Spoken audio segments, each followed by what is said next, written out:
Muy buenos días, felicidades papás, muchas felicidades. Bien, quiero compartir con ustedes lo que Dios espera de mí como padre, lo que Dios espera de mí como padre. Después de 10 años de noviazgo, me animaron a casarme a los 31 años de edad. Dentro de los de mi generación ya era grandecito, porque no quería tener hijos, porque no quería traer hijos al mundo. Me animaron y nuestro Señor bendijo nuestro matrimonio con 4 hijos, 2 varones primero y 2 mujeres después. Este año festejamos nuestro 48º aniversario. Platicando con mi pastor, David Pedraza, sobre el ser padre y el ser hijo, dijimos que hay demasiados hijos que no tuvieron ni tienen un ejemplo sano de su padre. Y le comenté que en mi caso, mi padre fue para nosotros, 2 hermanas y un hermano, como un pastor. Mi madre, su ayuda idónea, gran bendición. De esta plática surgió el investigar acerca del ser padre. Y quiero compartir con ustedes algo de esta investigación que considero todos debemos saber. Y voy a comenzar con Éxodo 20:12. Honra a tu padre y a tu madre para que tus días se alarguen en la tierra que Jehová tu Dios te da. Éxodo 20:12. Investigando, quise saber qué uso se le da a la palabra padre. Y tiene muchos usos la palabra padre. Un primero es el de adjetivo. Es padre de la patria, título de honor dado a alguien por los especiales servicios prestados al pueblo. Otro significado, otro uso es como antepasado. Isaac, padre del pueblo judío. Jacob, padre del pueblo judío. Otro uso es designar la cabeza de una casa o familia. Por ejemplo, padre de los Arellano. Otro uso es como exclamación: ¡qué padre! Ayer tuvimos un tiempo muy padre, dijo hace rato mi hermano, con los jóvenes. Otro es como una expresión de respeto: sí, padre. También se le usa para designar al fundador de una clase o profesión. Por ejemplo, Newton es el padre de la física. También como originador de algo. El odio es el padre de todas las guerras. Como originador de una nación o pueblo, Abraham fue padre de los creyentes. Y también como padre espiritual, en 1 Corintios 4:15, dice: de hecho, aunque tuvieran ustedes miles de tutores en Cristo, padres sí que no tienen muchos, porque mediante el Evangelio yo fui el padre que los engendró en Cristo Jesús. Nueva versión internacional. También se le utiliza para designar al progenitor. David, progenitor de Salomón, y también para designar a un protector. Metiéndome en la escritura, nosotros podemos ver que dice: creó pues Dios al hombre a imagen suya, a imagen de Dios lo creó, varón y hembra los creó, y los bendijo Dios y les dijo: sed fecundos y multiplicaos, y llenad la tierra y sojuzgadla. Ejerced dominio sobre los peces del mar, sobre las aves del cielo, y sobre todo ser viviente que se mueve sobre la tierra. Génesis 1, 27 al 28. Y también podemos encontrar lo que dijo a Noé en Génesis 9:1. Y bendijo Dios a Noé y a sus hijos y les dijo: sed fecundos y multiplicaos y llenad la tierra. Aquí yo pude ver que se necesitan forzosamente para engendrar un hijo se necesita de un padre y de una madre. No hay vuelta de hoja. Para el hombre no hay vuelta de hoja. Tiene que haber un padre y tiene que haber una madre. Entonces me hice la pregunta, ¿qué se necesita para ser llamado padre? Cuyo recíproco es el hijo, porque ya vimos que se puede utilizar la palabra padre para otras muchas cosas, pero cuando hay un hijo, ¿qué se necesita para ser llamado padre? Se necesita ser varón y procrear con una mujer un hijo o hija, y tendremos un padre. También se necesita ser varón y vivir con una mujer que haya procreado antes un hijo o hija, y muchas veces a este varón le llamamos padrastro.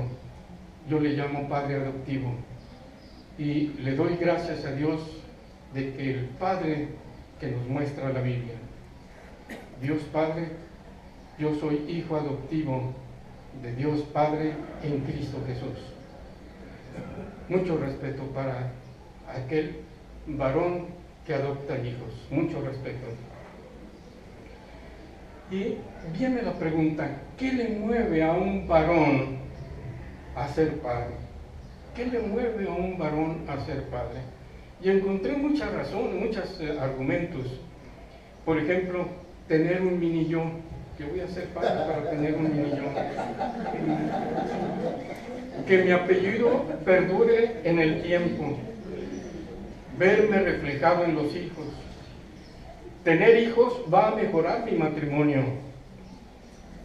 Las cosas van mal, un hijo las compondrá. Consolidar la pareja. Tener compañía constante. Todo el mundo lo hace. Estoy obligado como adulto. Complacer a la pareja. Y aquí viene uno muy difícil. Atar a la pareja. Trascender. Conservar algo de nosotros en el mundo. Ya me casé, pues es el siguiente paso. Pues ser padre es algo que simplemente sucede, y desafortunadamente la embaracé por accidente. Bueno, entonces me tuve que hacer la pregunta de cuáles son las funciones distintivas de un padre. ¿Cuáles son las funciones distintivas de un padre? Y la primera función que encontré es identidad. Ya hace rato la compartí. Fíjense cómo sin querer utilizamos esta función. Siempre utilizamos en una persona el apellido paterno para identificar quién es el padre. Nosotros podemos ver cómo en la ascendencia de Jesús, viene y engendró a fulano, engendró a él, engendró. El padre se utiliza para darle identidad al hijo. Otra función es protección, porque un bebé es indefenso, está a merced de cualquier depredador. Entonces el padre tiene como función proteger. Otra función es provisión, proveer. Otra función es formación. Y una función que muchas veces no tomamos en cuenta y no queremos tomar en cuenta es la de liberación, que sea suficiente por él mismo. Porque el Señor nos presta un ser indefenso, y nuestra responsabilidad es a que esa persona, de ser indefenso, llegue a ser una persona que pueda procrear otra persona, fructificar y multiplicados. Entonces dije, bueno, esas son las funciones, pero ¿qué actitudes distintivas? ¿Cuáles son las actitudes distintivas de un buen padre? Ser guía y control para los hijos, dentro de una relación basada en el respeto. En otras palabras, ser una autoridad firme, constante y comprensiva, estableciendo límites, esto quiere decir estableciendo disciplina, resolviendo a tiempo los problemas, evitando los castigos físicos y las recompensas permanentes, no querer solucionarlo todo con regalos o dinero. Otra actitud es dar ejemplo de las actitudes y valores que se quieran formar. Y una que en estos tiempos es muy difícil de cumplir: compartir con los hijos, conversar, jugar con ellos, hacer deporte, hacer chistes y bromas, consiguiendo una relación cercana e íntima con los hijos. Entonces yo dije, ¿qué es lo que debiera esperar la sociedad de todo padre? El varón que procree o adopte hijos, a través de una relación íntima y única, los enseñe, instruya, entrene, eduque, acompañe de tal manera que les facilite ir de la dependencia total a la interdependencia realizadora. Y aquí quiero hacer distinción entre las palabras que utilicé. Que los enseñe, que les muestre el cómo vivir, que les instruya, les diga exactamente qué hacer y cómo hacer, que los entrene, que los haga repetir una y otra vez. ¿Cuántas veces al hijo le decimos, recoge tu ropa, recoge tu ropa, recoge tu ropa, y se les olvida y recoge tu ropa? Y tenemos que estar repite y repite. Bueno, ese es entrenamiento. Que los eduque, que les ayude a sacar lo que trae así de dentro, lo mejor que trae de dentro, y que los acompañe, no que los deje solos, de tal manera que les facilite ir de la dependencia total, todo se lo debo a mi papi y a mi mami, a la interdependencia realizadora, o sea, yo ya voy a ser padre. No en balde la Escritura dice, sed fecundos y multiplicados y llenad la tierra, Génesis 1:9.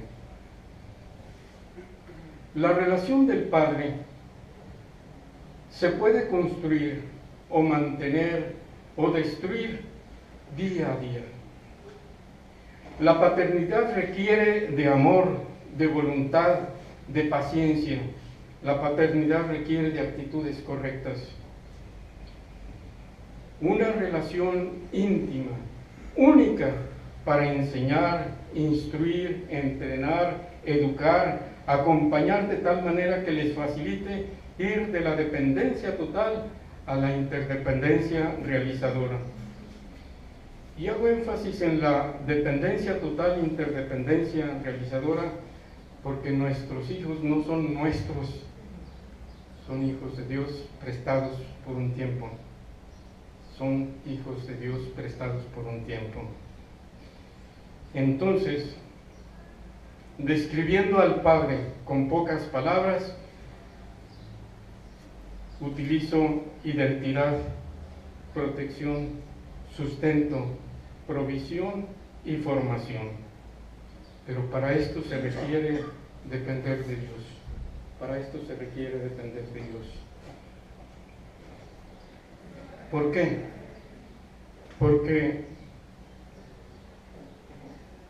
solamente en la palabra y con la guianza del Espíritu Santo, esto quiere decir en comunión con Dios constante. En 2 de Timoteo 3:16 dice, toda la Escritura es inspirada por Dios y útil para enseñar, para reprender, corregir y para instruir en justicia. Y en Juan 14:28 nosotros dice, mas el Consolador, el Espíritu Santo, a quien el Padre enviará en mi nombre, Él os enseñará todas las cosas y os recordará todo lo que yo os he dicho. Yo encontré que en la Biblia aparece la palabra Padre más de 1535 veces, más de 1535 veces. Tan solo en el Antiguo Testamento aparece 1091 veces. Y el libro en que más aparece la palabra Padre está Génesis, 195 ocasiones. En el Nuevo Testamento son 462 veces que aparece la palabra Padre, con los diferentes significados que hemos visto. Y en Juan, el libro de Juan, es en el que más veces aparece la palabra Padre, 142 veces.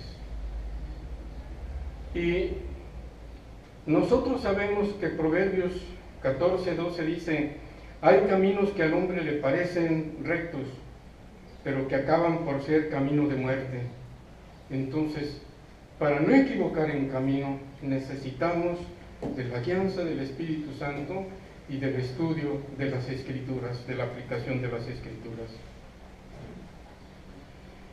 Pero en esta búsqueda me encontré con algo que me sorprendió mucho y que había repetido muchas veces, y tal vez ustedes lo han repetido muchas veces, igual que yo. Y esto se encuentra en Mateo 6:9, en donde dice: vosotros pues oraréis así: Padre nuestro que estás en los cielos, santificado sea tu nombre. ¿Cuántas veces lo repetí y cuántas veces no me di cuenta de que el Señor Jesucristo se está dirigiendo a las multitudes y principalmente a los apóstoles en el Sermón del Monte, y les dice: vosotros pues oraréis así: Padre nuestro. No dice nuestro Padre, dice Padre nuestro.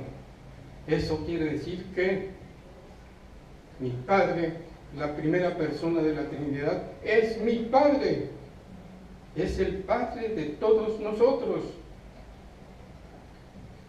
Y cuánto le pedimos y cuánto le agradecemos. Y continúa el Padre nuestro. Y nosotros encontramos en Juan 1:12 que más a todos los que le recibieron, a los que creen en su nombre, les dio potestad de ser hechos hijos de Dios. A todos los que le recibieron, a los que creen en su nombre, les dio potestad de ser hechos hijos de Dios. Y en Efesios 3:6 dice: es decir, que los gentiles son, junto con Israel, beneficiarios de la misma herencia, miembros de un mismo cuerpo y participantes igualmente de la promesa en Cristo Jesús mediante el Evangelio. Qué importante es compartir el Evangelio. Tan importante es que el Señor nos dijo que compartiéramos, que hiciéramos discípulos en todas partes. Y en Efesios 1:5 dice: Dios nos escogió en Él antes de la creación del mundo, para que seamos santos y sin mancha delante de Él. En amor, nos predestinó a ser adoptados como hijos suyos por medio de Jesucristo, según el buen propósito de su voluntad. Y esto quiere decir que Dios no dijo: Norberto sí va a ser salvo, Perengano va a ser salvo, Mangano va a ser salvo. No, nos predestinó diciendo: todo aquel que crea en Jesucristo, que es el Hijo de Dios, será adoptado como hijo suyo. No fue una lista de inclusión y de exclusión para ver quiénes iban a ser salvos y quiénes no iban a ser salvos, sino el por qué iban a ser salvos. En Romanos 8:29 dice: porque a los que Dios conoció de antemano, también los predestinó a ser transformados según la imagen de su Hijo, para que Él sea el primogénito entre muchos hermanos.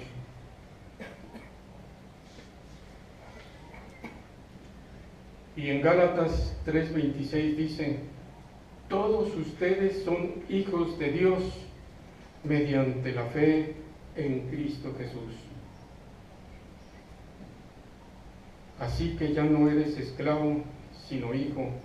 Y como eres hijo, Dios te ha hecho también heredero.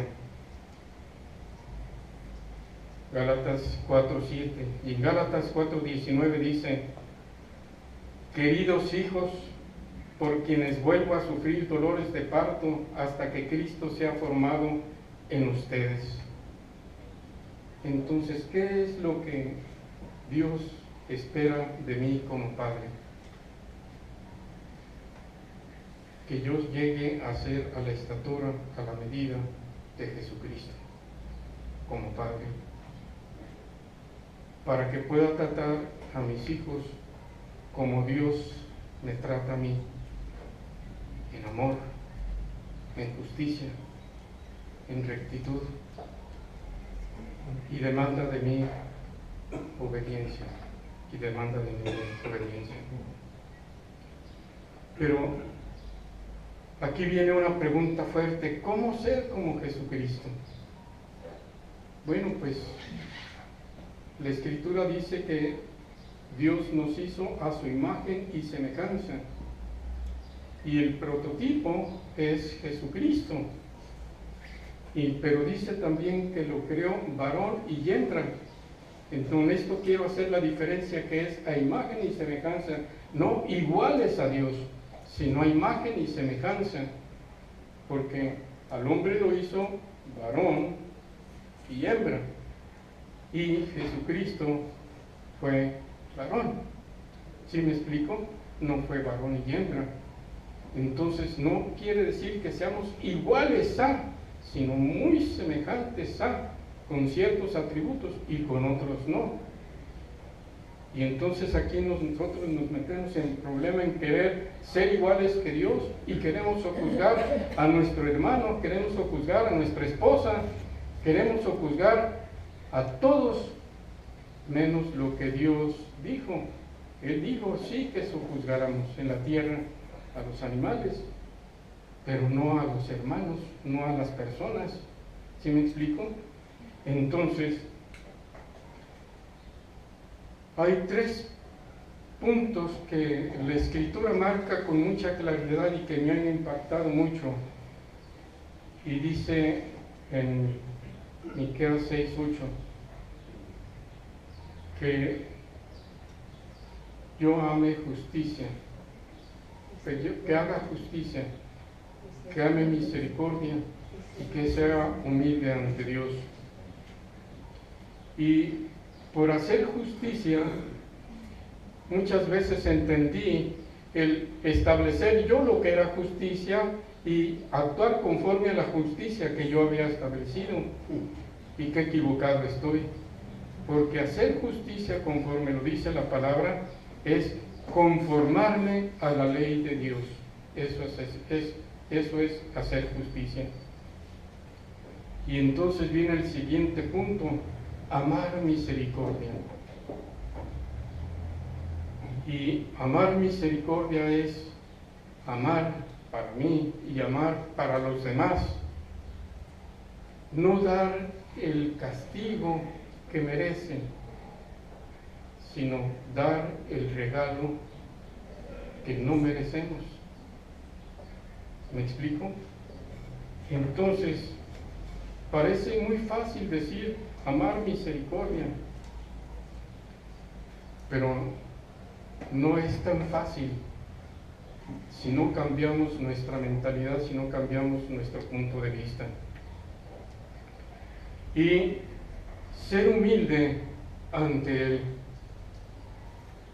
recordar constantemente que Él es el Creador, el Padre es el Creador, que yo soy criatura, que jamás podré yo crear a Dios, hacer a Dios a mi imagen y semejanza, sino que yo soy la criatura hecha a imagen y semejanza de Dios.